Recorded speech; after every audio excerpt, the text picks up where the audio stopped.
Everyone who moves to the United Kingdom ends up in the same places: London, Manchester, Edinburgh, Bristol. The same cities, the same neighbourhoods, the same property markets that are either unaffordable or becoming unaffordable faster than anyone can keep up with. The same commutes, the same density, the same feeling after a while that you moved to one of the most interesting countries on earth and somehow ended up living in the busiest, noisiest, most expensive corner of it. In this video, we are counting down the 12 most underrated places to live in the UK that almost nobody talks about. Not the cities you already know. Not the towns that estate agents have already discovered and priced accordingly. The places where the quality of life is genuinely high, the cost of living is genuinely reasonable, the landscape is genuinely beautiful, and the reason most people have never seriously considered them is simply that no one has ever pointed at them and said, "Look, this is actually where you want to be." Stay with me to the end, because number one is a place that has everything the most popular UK relocation destinations have, costs a fraction of what those places cost, and is almost completely off the radar of anyone who has not already found it. On the Welsh Marches, in the county of Shropshire, about 20 miles north of Hereford and 25 miles south of Shrewsbury, a medieval market town sits on a ridge above the River Teme and looks out over some of the most beautiful countryside in England. Ludlow has a castle, a covered market, a 15th century church so large it is regularly mistaken for a cathedral, and a high street that has been described by architectural historians as one of the finest in England. It has also been described as the food capital of England, a reputation built over 30 years of independent restaurants, specialist food producers, and an annual food festival that attracts visitors from across the country. The town centre is architecturally exceptional. Timber-framed buildings from the medieval and Tudor periods line streets that have changed their fundamental character very little across 5 centuries. The castle ruins stand at the western edge of town and are open to visitors, but they are also simply part of the backdrop of daily life for the people who live here. The population is about 11,000 people. The average house price is significantly below the national average for England. The surrounding landscape of the Shropshire Hills, an area of outstanding natural beauty, is within walking distance of the town centre. Ludlow's perceived weakness is its connectivity. There is a train station with direct services to Birmingham, Hereford and Cardiff, but journey times to London are around 3 hours. If you work remotely, this is irrelevant.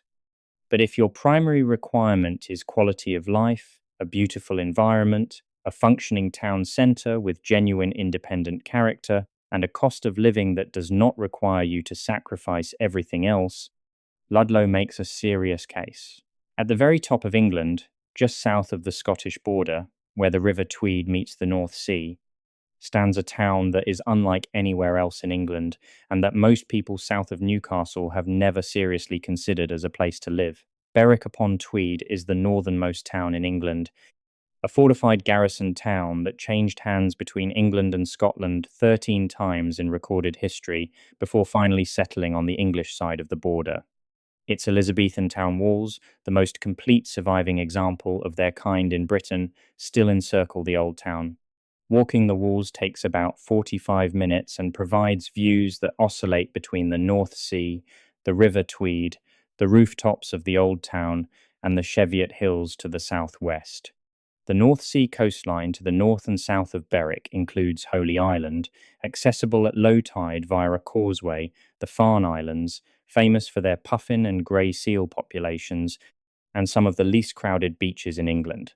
The town has a direct rail connection to Edinburgh, 45 minutes, and to Newcastle, an hour. Property prices are among the lowest of any coastal town in England. The landscape is extraordinary and consistently underpopulated. The wind is real.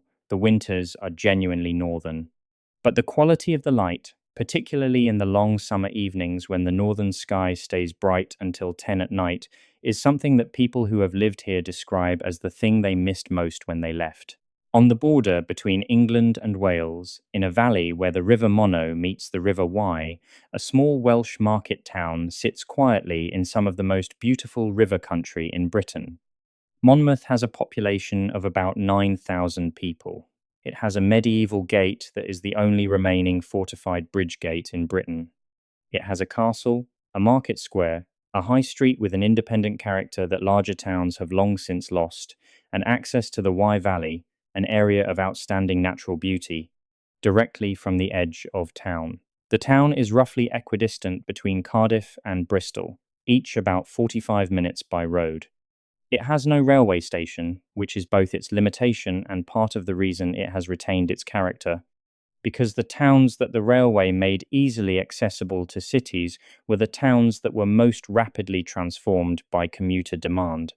Monmouth has been protected from that process by the absence of a platform. Property prices are lower than comparable towns in the Cotswolds or the home counties that offer similar landscape access and character.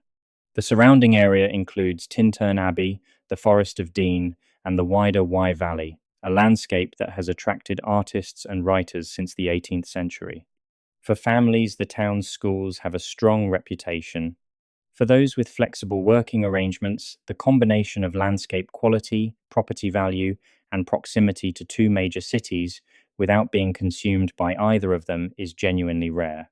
In the South Tyne Valley, 20 miles west of Newcastle, a small market town has been functioning as the commercial and social centre of its region since the 7th century, when a monastery was established here on a promontory above the river. Hexham has a medieval abbey, a marketplace, an independent high street, and direct train connections to Newcastle in 30 minutes. It sits on the edge of the Northumberland National Park, the least populated national park in England, and within easy reach of Hadrian's Wall, the most significant Roman monument in Britain. The town's population is about 12,000. Property prices are substantially below Newcastle and far below any comparable town in the south of England. The quality of the surrounding landscape, moors and rivers, and the wall stretching east and west across the horizon is difficult to overstate. Hexham's particular advantage over other Northumberland towns is its connectivity. The 30-minute Newcastle rail connection means that full-time office employment in the city is realistic for people who want to live in a genuinely rural-feeling environment. Most of the people who discover Hexham do so because they visit Northumberland and wonder why they are not living here, and then go home and gradually find reasons not to make the move, and then spend years thinking about it. That particular pattern of regret is, if nothing else, evidence of the town's appeal. In the eastern edge of Somerset, between Bath and Shepton Mallet, a former industrial textile town has spent the last 15 years transforming itself into one of the most genuinely creative and independent-minded small towns in England. Frome has a population of about 28,000. It has a medieval street pattern, a river running through the centre, a monthly independent market called Frome Independent that draws visitors from across the southwest, and a small but serious arts and music scene that has developed organically rather than being imposed by external investment. Frome's current character is substantially the result of local activism. The town's community-owned pub, its locally run events, its independent business culture, and its notably progressive local politics all reflect a community that has decided to do things its own way. Bath is 20 minutes by road, Bristol 45 minutes, London accessible by direct train from Bath or Westbury. Property prices have risen over the 15 years of Frome's reputation building, but they remain considerably below Bath.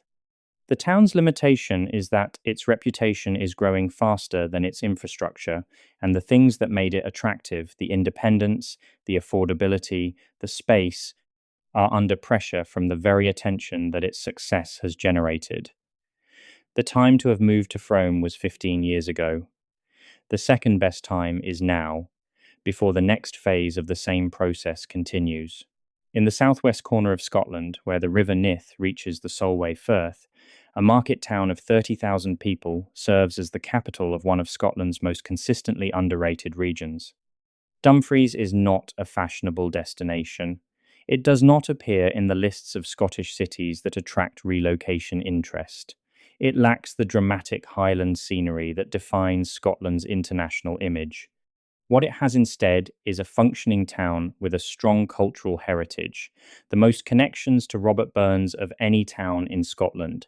His house, his mausoleum, and the Globe Inn where he drank are all here and all accessible. Affordable property, extraordinary access to landscape, and a quality of life that most comparable English towns at this price point simply cannot match. The Galloway Hills, Scotland's least visited national park, are 30 minutes from the town centre.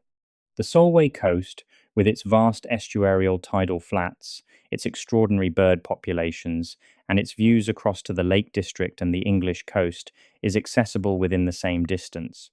The Forest of Galloway, one of the largest forested areas in the UK, begins just south of the town. Glasgow is 90 minutes by road. Edinburgh is 90 minutes. The town itself has all the services a family or a professional working remotely would need, but for remote workers, retirees, or anyone whose income does not depend on physical presence in a major city, Dumfries and the wider Galloway region represents value for quality of life that is essentially unmatched anywhere in Scotland. In the upper Dyfai Valley in mid-Wales, where the river runs west toward the sea and the mountains rise on both sides, a small Welsh market town of about 2,000 people has been doing something unusual for the last 40 years. It has been attracting people who want to live differently. Machynlleth has been the home of the Centre for Alternative Technology since 1973, the ecological research and education centre that has shaped a generation of thinking about sustainable living in Britain. Around the Cat, and partly because of the kind of people it attracted, a community of alternative practitioners, artists, craftspeople, food producers, and remote workers has grown that gives the town a character entirely unlike its size would suggest. The town's Wednesday market, the town clock at the centre of the main street, the medieval Parliament building where Owain Glyndwr was crowned Prince of Wales in 1404, and the surrounding landscape of the Snowdonia National Park and the Dyfai Biosphere Reserve combine to make Machynlleth a place that people who find it tend to stay in. Property prices are among the lowest in Wales for a town with this level of amenity and landscape access. The train connects to Aberystwyth to the west and to Shrewsbury and Birmingham to the east.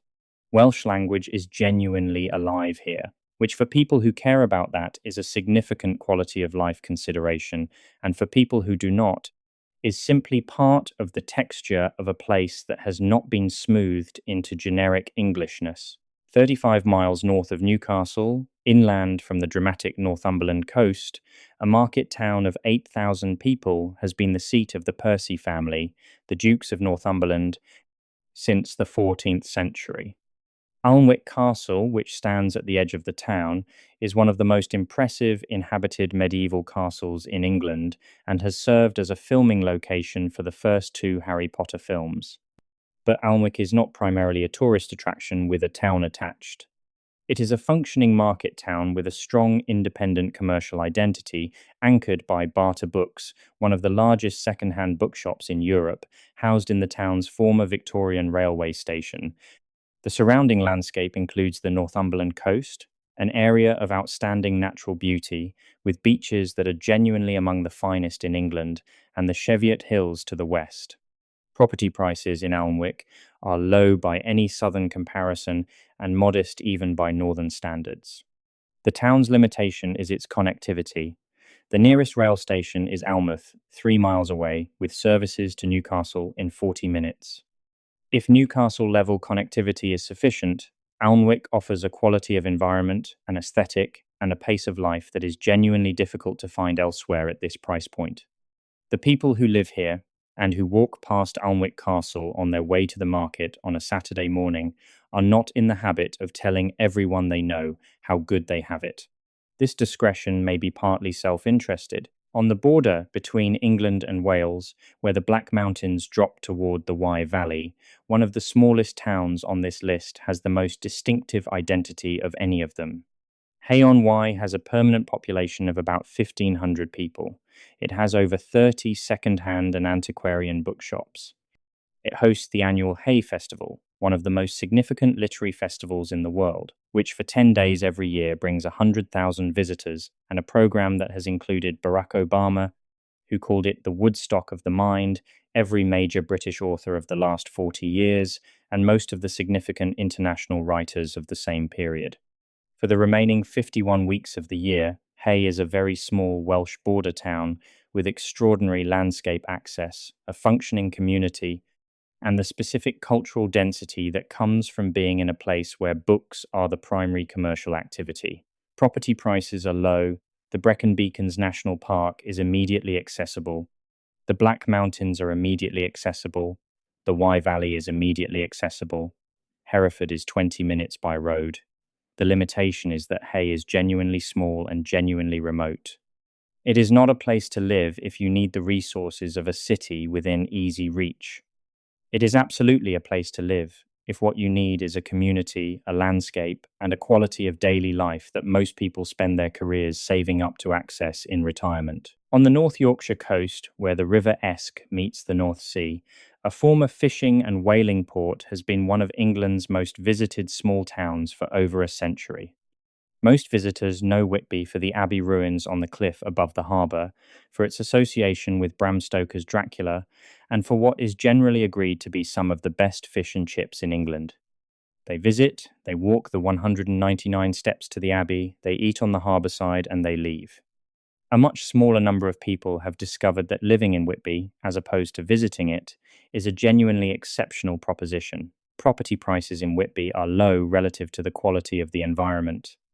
The harbour, the coast, the North York Moors National Park immediately inland, the specific quality of the North Sea light that has been attracting artists since the Victorian period, and the town's own Gothic character, amplified by its twice-yearly Goth weekend, which brings thousands of elaborately dressed visitors and gives the town the most distinctive cultural event of any town this size in England, combine to create an environment that is simply unlike any other in the country. The limitation is the same limitation that applies to all coastal Yorkshire towns. The local economy is seasonal and tourism dependent, and winter can be extremely quiet. For remote workers, for creatives, for people who want a landscape and a community rather than an economy, Whitby is an option that consistently goes unconsidered simply because most people think of it as somewhere to visit rather than somewhere to live. On the River Dart in South Devon, between Dartmouth and the edge of Dartmoor, a small town of 9,000 people has been one of the most genuinely alternative communities in England for 40 years. Totnes is the kind of place that generates strong reactions. People who love it completely. People who find it too earnest, too consciously alternative, too certain of its own enlightenment, find it difficult. What is not disputable is that Totnes has maintained an independent commercial character, a creative community, and a quality of urban environment that much larger towns with far more resources have failed to achieve. The town's Elizabethan market, its independent high street, its castle, its position on the tidal Dart, and its proximity to both Dartmoor and the South Devon coast give it a physical environment that is objectively extraordinary.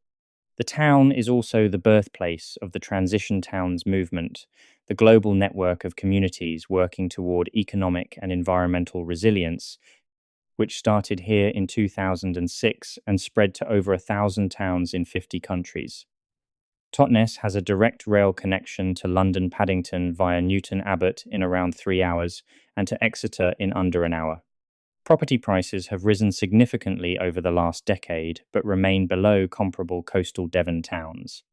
The town's limitation is its reputation. It has been written about so much that its independent character is now itself a commodity. But it has been absorbing that attention for 40 years without losing its essential character, which is either evidence of remarkable resilience or proof that the character is more robust than critics suggest. On the shore of Loch Broom, in the northwest Highlands of Scotland, a planned fishing village of about 1,500 people sits at the foot of mountains that rise almost directly from the water. Ullapool was built in 1788 by the British Fisheries Society as a herring fishing port, laid out on a grid that is still perfectly legible in the town today. The mountains are still there, and Tialach, one of the most spectacular ridge walks in Scotland, begins within sight of the town. Bean Dearg rises directly behind it. The Summer Isles, an archipelago of uninhabited islands, are visible from the shore on clear days. The Loch Broom landscape, the surrounding ascent, and the wider northwest highlands constitute what many landscape photographers and outdoor enthusiasts consider to be the most beautiful, accessible landscape in the United Kingdom. Ullapool has a primary school, a secondary school, a hospital, a library, a supermarket, several independent food businesses and restaurants, a music venue, a bookshop, and a community that is notably cohesive for its size. Property prices in Ullapool and the surrounding area are exceptionally low relative to the quality of the environment. A detached house with views over the loch can be purchased for less than the price of a one-bedroom flat in many English cities. The Highland Council fibre broadband rollout has brought reliable internet to most of the town. The limitation is real. Ullapool is genuinely remote. Inverness is 60 miles south, on a road that is single track in some sections. The winters are dark and long, and the weather is Atlantic in character, which means wet, which means beautiful, and which means demanding. The summers, when they come, are extraordinary. The light in June and July lasts until nearly midnight. The midges are real, the quietness is total. The night sky is one of the darkest in Britain. What Ullapool offers, if you can manage its remoteness, is something genuinely becoming rare. A functioning community in an extraordinary landscape at a cost that does not require you to sacrifice your financial security to live there. The people who have found Ullapool and stayed are not generally the people who talk about it the most. They have found what they were looking for. This video may not be helping with that.